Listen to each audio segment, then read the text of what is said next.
专家提醒，这4种咳嗽药吃消炎药是不好使的。大家好，我是潘医生，今天我要跟大家聊聊4种特别的咳嗽。这4种咳嗽吃消炎药是没啥用的。首先我们来谈谈咳嗽变异性哮喘。这种咳嗽的典型症状是夜间干咳，或者在冷空气中反复咳嗽，但痰量很少或几乎没有。很多人可能会误会这是上呼吸道感染，而错误的使用消炎药或抗生素，但这种做法往往效果甚微。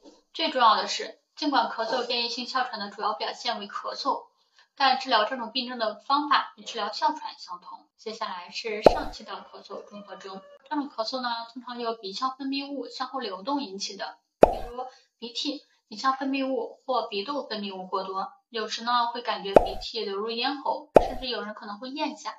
这种流动的分泌物会引发咳嗽，仿佛要把鼻腔的分泌物咳出来。这种情况可能是由慢性鼻炎或过敏性鼻炎引起的。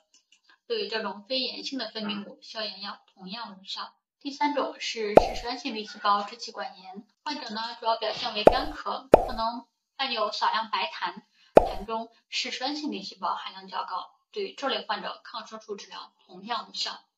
最后我们来讨论胃食管反流引起的反流性咳嗽，患者通常伴有烧心、反酸等胃部症状，但有些人可能没有明显症状，或者症状不明显。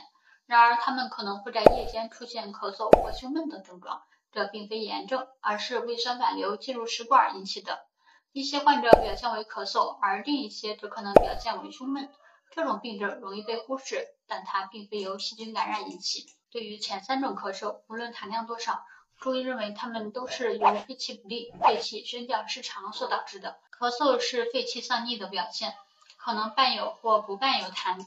临床上最常见的是感受风寒或风热，相应的使用疏散风寒或风热的药物，配合止咳化痰的药物。一般来说，轻症患者就可以很快见到效果。至于胃食管反流性咳嗽，治疗则应该遵循胃炎的治疗原则。中医常用的方法是和胃降逆、化痰清肺，使胃炎胃酸不反流，按照正常方向向下流动，从而避免引发相关症状。好了，以上就是今天潘医生给大家分享的全部内容了，我们下期再见。